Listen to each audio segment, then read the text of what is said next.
Today I'm gonna take y'all somewhere else with this wine and hip hop thing. Now y'all see me skipping all over the globe. Believe me, I always wanted to take y'all with me. As the global ambassador for wine and hip hop culture, my mission has been to find different ways for my people to connect with wine on our terms. So I'm tapping in with my wine plugs all over the globe to bring y'all these wine and hip hop connections direct from the source. This episode takes us to Porto, Portugal. The wine here has always held a special place with my heart and with hip hop. So I linked up with one of the pioneers of the region, Ramos Pinto. To get the lay of the land, I hit my guy on the ground, my tour guide for this trip, George Rosas, president of Ramos Pinto. So how did your family come to own all of this? Well, it started with my great-grandfather. When he was only 20 years old, he decided to found his own company. His father had a quinta, not far from here. For several generations we have been running the company. At the beginning he started by using the wines produced in his father's quinta, so my great-great-grandfather quinta, and then he decided to buy this quinta in the 1919. So about 100 years ago. So today we own more than 500 acres of vineyards. I think would say one of the main strengths of our company is the fact that we produce our wines with grapes coming from our own vineyards. We have the highest self-sufficient ratio in terms of grapes, which we believe it's very important because when you make wines, if the fruit is not good, the wine won't be good. Right. So we believe that the only way to have exceptional grapes is to control your own vineyards. Ramos Pinto is one of the most prolific wine producers in Portugal, a country known for two styles of wine, port, as well as their still wines from the Douro River Valley. The artist I feel most represents my time here has been Nas. The wine might be from Portugal, but it puts me back in a New York state of mind. Growing up in New York, all of the OGs always drank port, but they had no idea what they were drinking. Port is a fortified wine, meaning a spirit is added to stop the fermentation. This preserves the wine's natural sweetness, creates its unique flavor profile, complex flavors, and higher alcohol content. A major similarity with Nas and Port is also its ageability.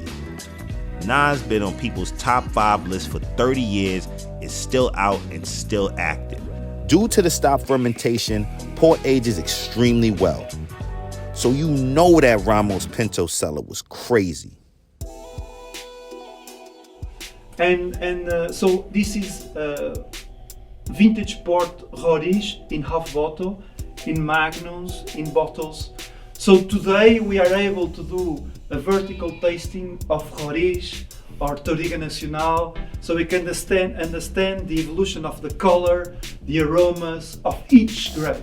For instance, Barroca, when it's young, doesn't have a lot of color, but with time, it keeps better the color than the other. So it's very interesting this, and we are the only ones that can do this. So we are proud of this because we really have the feeling that we have participated evolution of the Douro in increasing the quality of the Douro. Because the reality is that port today is much better than it was 30 years ago or 20 years ago. One of the most fundamental parts of port is that it's a blend. Making wine with grapes that originate in Portugal, such as Touriga Nacional or Touriga Franca, as well as several others, winemakers are challenged to make a consistent style year after year. I joined their master blender, Anna, to get some insight on how she curates the Ramos signature style, especially their famous 20-year Tawny. Tawny Port is a non-vintage wine with different years. It's a blend. We blend and blend all the time different wines to achieve a final product, and it should taste the same in 10 years time or 20 years time and has a particular style. Now y'all might think that was easy, but Anna was about to put your boy to the test. All right, so I am about to try my very first blend. You know, I DJ'd a little bit coming up, so this is a similar thing for me, but all right. So now I have my base, right? And I am looking to recreate this. Okay, got you. So taste the 20, then taste the base to ensure the jump. Now for the moment of truth. Could I bring my mixing skills to the tasting room?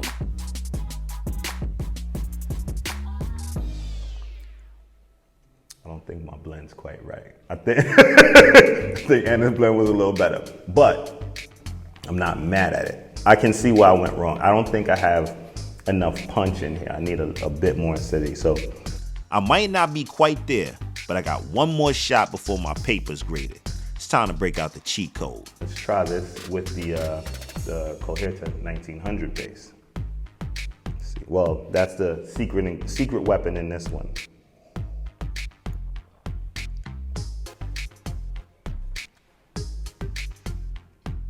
This works a lot better. But I'm interested to hear what the masters think about this.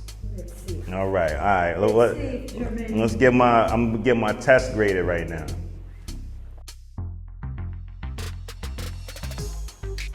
You have some hidden skills. You know, look, when it comes to the lab, you know. Yes, this is very close to 20 years. Wow. They need to a little bit time to adjust to each other, all the wines, but yes, this is the way. I have to say. Congratulations. Thank you. Really, you know really what? good. It's really. You have done really good. I just had great teachers. That's really all it is. I can't take any of the credit, you know. After finishing up my blend, we headed up the Douro River to dive even deeper into the history of Portugal. The Douro Valley is the oldest appellation in the Douro, in the world. And the Douro is like a freeway. Because in the old days it was very difficult to come here by land, so the easiest way to transport the wine from here to Porto, where we have our cellars, was by boat. But fortified wines is really only a part of Portugal's wine history. The still wines from the Douro actually predate port and are possibly even more important, but I didn't know that until George put me on. This was so Queensbridge. I'm thinking prodigies keep it thorough, but out here, they keep it Douro. How important are the still wines to the culture out here? Port, as we know it, as a fortified wine, man has been producing port for the last 250 years, or maybe 300 years, not more than that, as a fortified wine. But before that, the wine was full fermented, was dry, like we call it Douro wines today. And so when you look at the history, there's more history of making dry wines than ports. Ramos Pinto was really the first company in the Douro to plant a vineyard just for the production of dry wines, and it's a tremendous success. You know, the sales are going through the roof. We are all very excited with that because it's a new era in the history of the Douro. We have relaunched a new, but at the same time very old appellation. Right.